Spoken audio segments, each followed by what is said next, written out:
Hi everyone. So I wanted to do another Disney inspired look because you guys are liking them, and I wanted to do Disney's Mulan. So basically what we have here is just a really dramatic smoky eye with a lot of colors. The colors are taken from the dress she wore in the opening scene where she sings the song about the matchmaker and then Who Is That Girl I See. So it's the most dramatic, most feminine outfit she wears throughout the entire movie, so I wanted to recreate a smoky eye sort of version out of it. She is wearing a white face paint kind of look, so that's not the look I'm doing. I'm doing an inspired look. So yeah, this is the look that you will be seeing me wear or saw me wear at the Inglot meetup on October 19th. So I'm gonna do like a separate like haul video and talk about that in another video. So I hope that you enjoy this look, and so thank you so much for watching.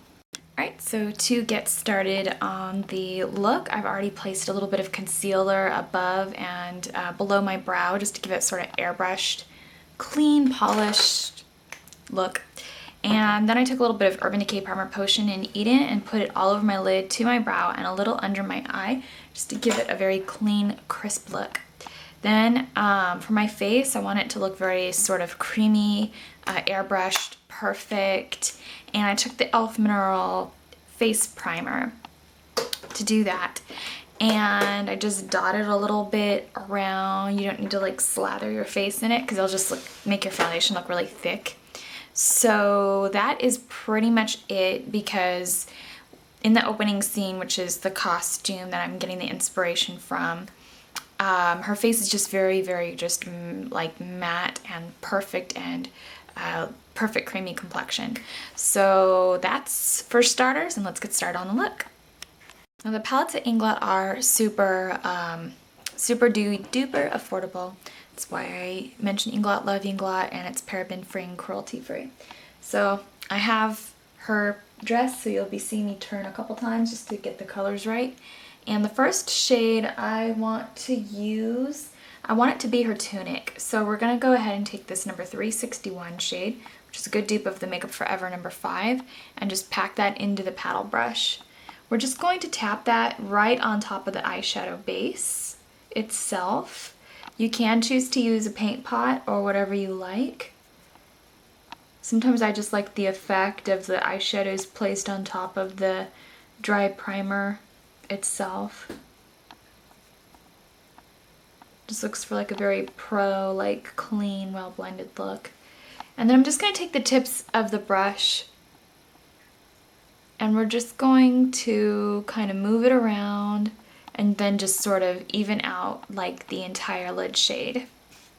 Alright, so now I'm going to take the color that you'll see like in her shawl. She's got a, or I've got my brush already dipped into a color. She has this shawl that is wrapped around her arms, and we're going to be taking that color. So we're going to take a little bit of number 493, which is just that really nice, lavish, rich purple color. And we're just going to start in the outer corner, and then we're just going to start blending it out.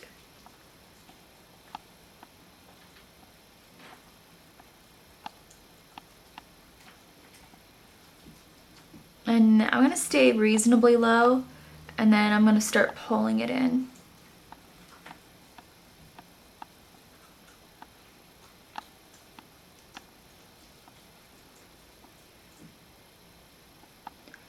Alright, so that's that so far.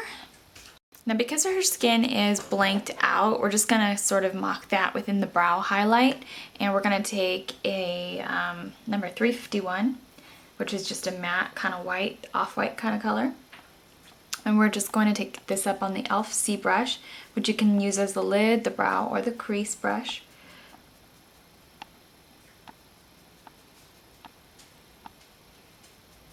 And we're just going to diffuse out the crease color and blend it up to the brow bone, basically. As you can clearly see, that's what I'm doing. Unless you're listening to me on audio only, which is highly unlikely. Now I'm going to take a little bit of another Inglot purple. This is number 491, one of my favorite Inglot purples. I like a rich purple and I really recommend this one. It's got a lot of character because it's got like really strong blue undertones. It's not a precise dupe of Makeup Forever number 91. It's very interesting. And we're just going to start wiggling that around in the outer corner, as you can see, and then just start moving it into the crease as much as you would like. I'm going to go about that much in. Be like half in or 3/4 in, but it's very light. The intensity will be in the outer area. And this is basically the piping, the purple binding piping crisscross that you see on the peach tunic. I'm gonna take some more 493 and we're gonna blend that in.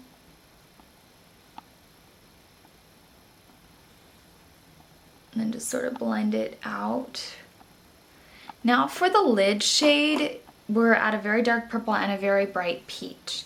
So we're just going to take some more of that lavender and we're just going to pop that in between those two shades, since the purple is a like color but the lavender's got a likeness in vibrancy or richness to the peach, and that'll just kind of help it be more cohesive.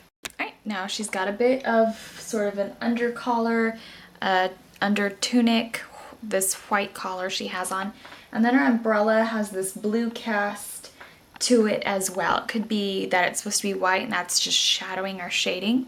Either way, we're going to be taking a little bit of a blue shade, and this is AMC number 70.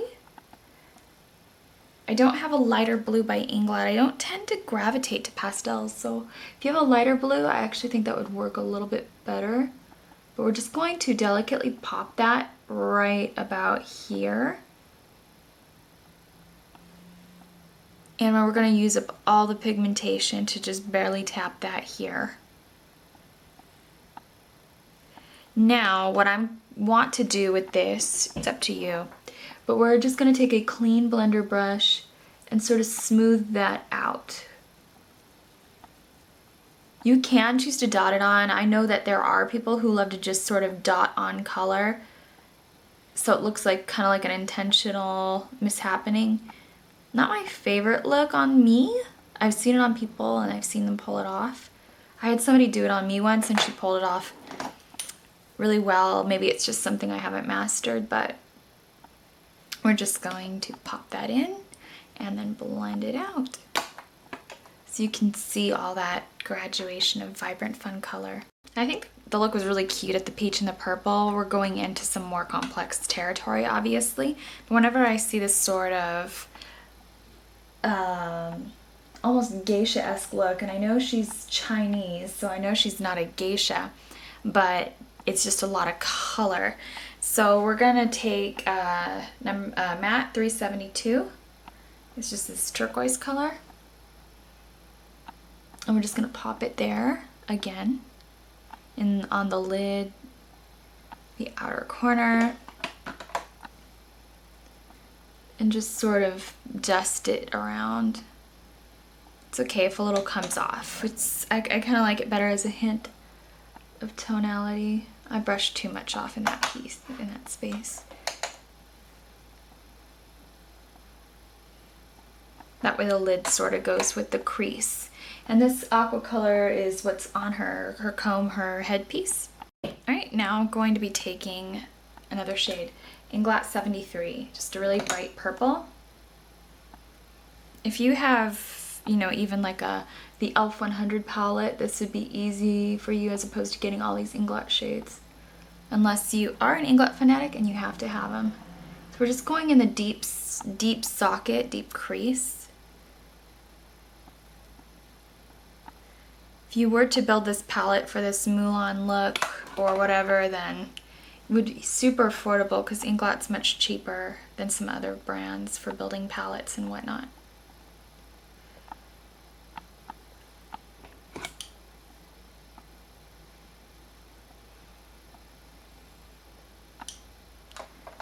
Alright, so that livens it up.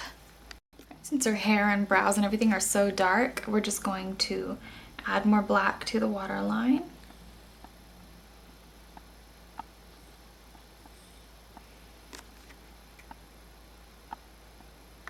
Now for the lower lash line, I'm going to add a little bit of Urban Decay's 24/7 lip liner in Wicked. Just a nice pink lip liner. And I don't have a pink eyeliner, but if you do, feel free to take that. And I like the Urban Decay ones because they're vegan and they just glide smoothly.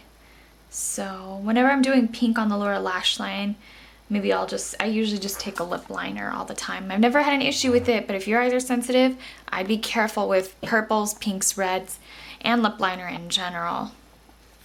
Now her skirt is this gorgeous cranberry color, and I am going to take a little bit of Inglot number 74, which is this rich cranberry color, right here.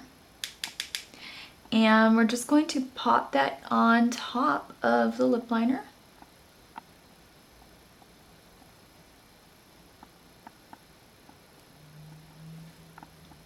And that part's totally optional. I just wanted to tie in her outfit. Now for lashes, I want some mega daddy lashes. I'm going to be taking the Makeup Forever number 108s. These aren't animal hair. I bought these over a year ago and I've used them a few times and I've just kept them in really excellent condition.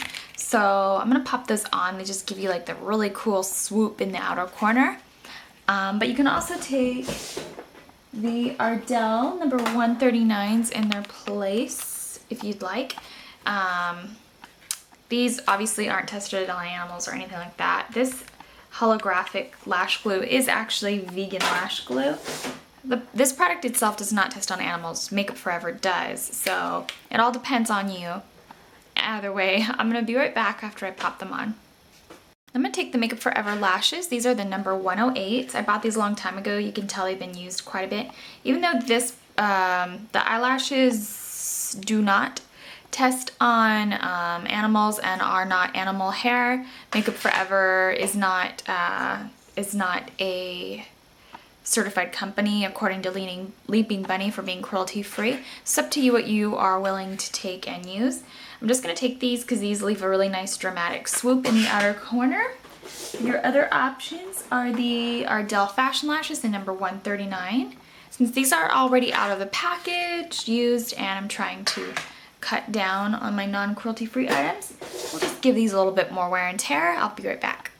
Alright, so I've already powdered my face with the Inglot YSM pressed powder.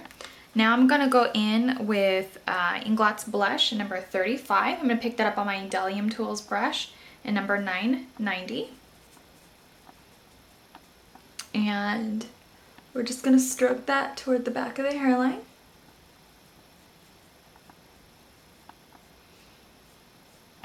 We're just going to give us a nice, really peachy, glowy look. Really pretty.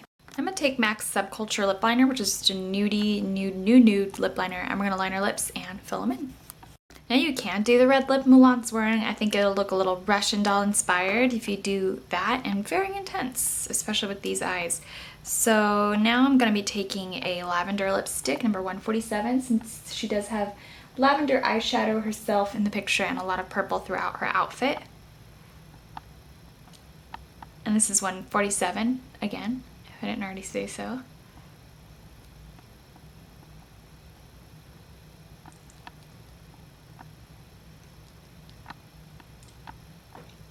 It's kind of a sheer purple. That's actually what makes it look pretty wearable. So I just really packed that on so you can really kind of see the color a little bit more. And once again, for the cranberry in her skirt, we're taking Zoya Hot Lips Glossy Lip Balm in Starlit. And this is relatively sheer. So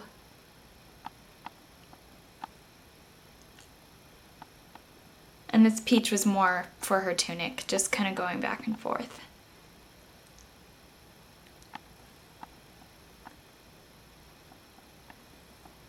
Alright, so that completes this really fun Mulan inspired look. She's a lesser done princess. I know Michelle Phan already did a literary version of it, which is great.